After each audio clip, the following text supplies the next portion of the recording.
नमस्ते दोस्तों, अगर आपने अभी तक मेरे चैनल को सब्सक्राइब नहीं किया है तो सब्सक्राइब करें और हर अपडेट की जानकारी पाने के लिए बेल आइकन दबाएं। नमस्ते दोस्तों, जीवित पुत्री का व्रत यानी कि जितिया जाने कब है, पूजा विधि, व्रत के नियम, पारण का शुभ टाइम और कथा। दोस्तों, जीवित पुत्री का व्रत इस बार 10 सितंबर 2020 को पड़ रहा है। यह व्रत बड़ी श्रद्धा भाव के साथ मनाया जाता है। यह व्रत संतान की मंगल कामना के लिए किया जाता है। इस व्रत को माताएं रखती हैं और जीवित पुत्री का व्रत निर्जला किया जाता है। इसमें पूरे दिन और रात को पानी भी नहीं पिया जाता। इस अनुष्ठान को 3 दिन तक मनाया जाता है। ये जीवित पुत्री का व्रत बिहार, झारखंड और उत्तर प्रदेश और नेपाल में मनाया जाता है। वहाँ का लोकप्रिय पर्व है। ये जीवित पुत्री का व्रत जितिया ही कहा जाता है। इसको इन नामों से ये लोकप्रिय है। सनातन धर्मावलंबियों में इस व्रत का खास महत्व है। वंश वृद्धि व संतान की लंबी आयु के लिए महिलाएं जितिया का निर्जल व्रत रखती हैं। इस दिन माताएं अपनी संतान की सुरक्षा, स्वास्थ्य के लिए पूरे दिन और पूरी रात 24 घंटे तक निर्जल उपवास रखती है। और ये व्रत अश्विन मास के कृष्ण पक्ष की अष्टमी को मनाया जाता है। वैसे तो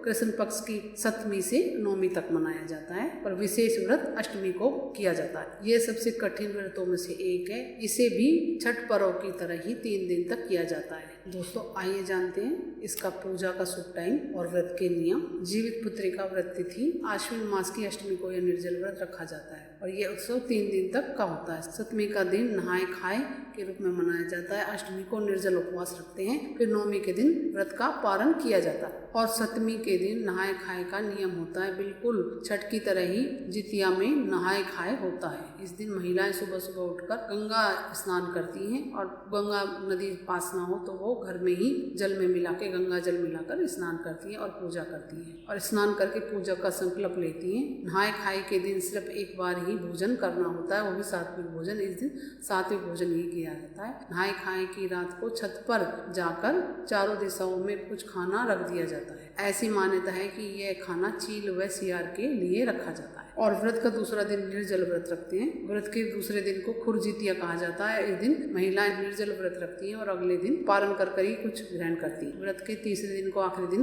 पारण किया जाता है। जितिया के पारण के नियम भी अलग अलग जगहों पर विभिन्न है। कुछ क्षेत्रों में इस दिन नौनी का साग, मंडवे की रोटी खाई जाती है। अलग अलग जगहों पे अलग अलग रिवाज। अब जानते हैं जीवित पुत्री का व्रत की तिथि और शुभ मुहूर्त। इस बार आश्विन कृष्ण पक्ष, क्योंकि दोस्तों 9 सितंबर को 7वीं तिथि रात 2:05 तक रहेगी और उसके बाद रात को 2:06 से अष्टमी तिथि प्रारंभ हो जाएगी, जो 10 सितंबर को सुबह के 3:34 तक रहेगी। और 9 तारीख को कृतिका नक्षत्र है, 10 तारीख को रोहिणी नक्षत्र है और वृषभ राशि में चंद्रमा है। साथ ही 8 सितंबर को सर्वार सिद्धि योग भी है और 8 से 9 सितंबर को रवि योग भी है और 9 सितंबर को त्रिपुष्कर योग भी है। और प्रदोष काल पूजा करने का टाइम है इस दिन, यानी कि शाम की पूजा करने का टाइम है शाम के 4:30 बजे से 7:30 बजे तक। 10 सितंबर को अष्टमी में चंद्र उदय का अभाव है। इसी दिन जितिया का पर्व मनाया जाएगा। व्रत से एक दिन पहले 7वीं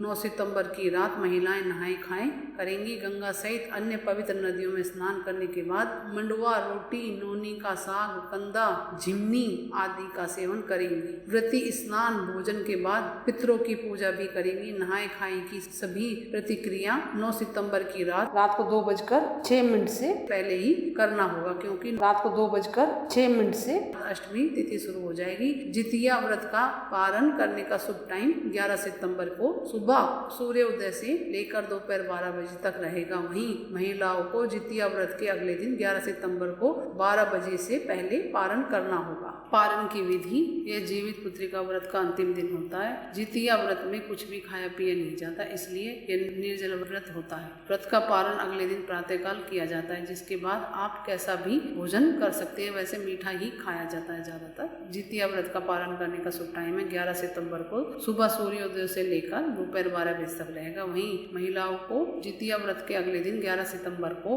12 बजे से पहले पारण करना होगा। साथ ही इस व्रत में सूर्योदय से पहले मीठा ही भोजन किया जाता है। इस व्रत में माताएं जीवित पुत्री का और राजा जीमूतवाहन दोनों की पूजा एवं पुत्रों की लंबी आयु के लिए प्रार्थना की जाती है। साथ ही सूर्य देव को अर्घ देने के बाद ही कुछ खाया पिया जाता है। जितिया पूजा विधि, स्नान से पवित्र होकर संकल्प के साथ व्रती को प्रदोष काल में गाय के गोबर गोबर से पूजा स्थल को लीपकर स्वच्छ कर देना चाहिए। साथ ही एक छोटा सा तालाब भी वहाँ बना और तालाब के निकट ही एक पाकड़ की डाल लाकर खड़ा कर दें। शालिवाहन राजा के पुत्र धर्मात्मा जीमूतवाहन की कुशा निर्मित मूर्ति जल या मिट्टी के पात्र में स्थापित कर दें। फिर उन्हें पीली और लाल रंग की रुई से अलंकृत करें तथा धूप, दीप, अक्षत, फूल माला एवं फूल एवं विधिवत प्रकार के नैवेद्यों से पूजन करें। मिट्टी तथा गाय के गोबर से मादा चील और मादा सियार की मूर्ति बनाएं और उन दोनों के मस्तक पर लाल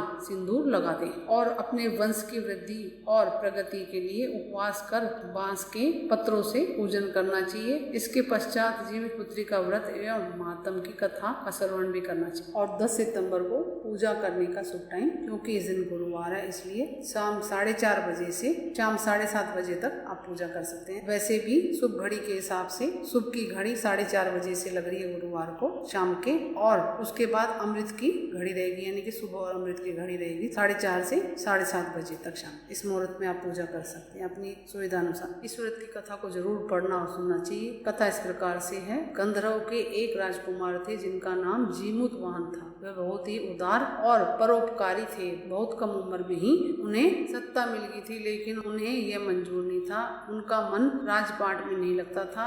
ऐसे में वह राज्य छोड़कर अपने पिता की सेवा के लिए वन में चले गए। वहीं उनका मल्यवती नाम की एक राजकुमारी से विवाह हुआ। एक दिन वन में भ्रमण करते हुए जीमूतवाहन ने एक वृद्ध महिला को विलाप करते हुए उन्होंने देखा। उसका दुख देखकर उनसे रहा नहीं गया और उन्होंने वृद्ध महिला को इस अवस्था का उनसे कारण पूछा। इस पर वृद्धा ने बताया कि मैं नागवंश की स्त्री हूँ और मेरा एक ही पुत्र है। पक्षीराज गरुड़ के सामने प्रतिदिन खाने के लिए वह एक नाग को सौंपने की प्रतिज्ञा उन्होंने ली थी। वो एक नाग को सौंपते। इसके अनुसार आज मेरे ही पुत्र शंखचूड़ की बारी है और उसको भेजने का दिन है। आप बताएं, मेरा इकलौता पुत्र बलि पर चढ़ जाएगा तो मैं किसके सहारे अपना जीवन व्यतीत करूं? यह सुनकर जीमूतवाहन का दिल पसीज उठा और उन्होंने कहा कि वह उनके पुत्र की प्राणों की रक्षा करेंगे। जीमूतवाहन ने कहा कि वह स्वयं अपने आप को उनके बेटे की जगह लाल कपड़े में ढककर विद्या शिला पर लेट जाएंगे। और जीमूतवाहन ने ऐसा ही आखिर किया। ठीक समय पर पक्षीराज गरुड़ भी पहुंच गए और लाल कपड़े में ढके हुए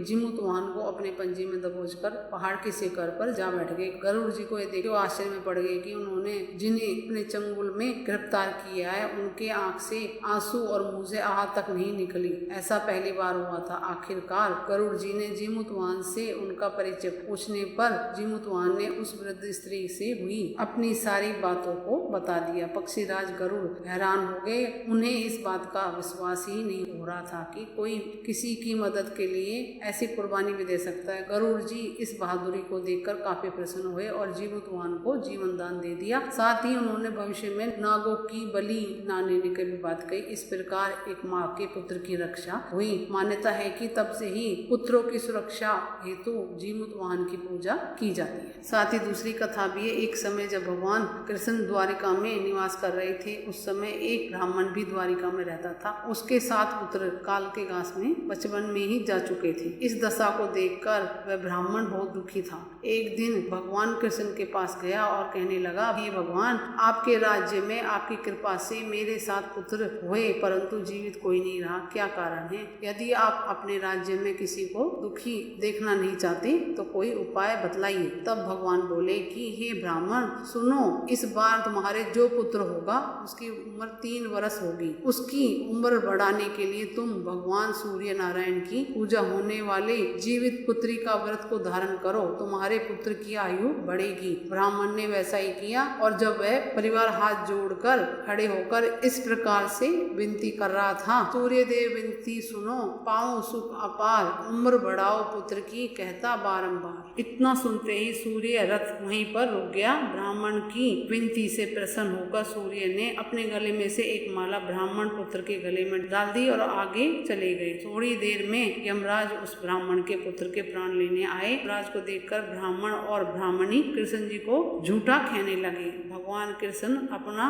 अनादर जानकर सुदर्शन चक्र लेकर आ गए और बोले, इस माला को यमराज के ऊपर डाल दो। इतना कहते ही ब्राह्मण उस माला को उठाने लगा कि यमराज डर से भाग गए, परंतु यमराज की छाया रह गई। तो उस फूल की माला को यमराज के छाया के ऊपर फेंक दिया, जिसके फलस्वरूप छाया शनि के रूप में आकर भगवान कृष्ण की प्रार्थना करने लगी। भगवान कृष्ण को शनि के ऊपर दया आ गई और पीपल के वृक्ष पर रहने के लिए कहा। तब से शनि की छाया पीपल के वृक्ष पर निवास करने लगी। इस प्रकार भगवान श्री कृष्ण ने उस ब्राह्मण के पुत्र की उम्र बढ़ा दी। इसीलिए हे भगवान, जिस तरह उस ब्राह्मण के लड़के की उम्र बढ़ाई है, उसी तरह से सबकी उम्र बढ़ाई। और कुछ पूछना दोस्तों कमेंट्स करके पूछे। मेरे चैनल को लाइक करें, सब्सक्राइब करें, शेयर करें। नमस्ते दोस्तों।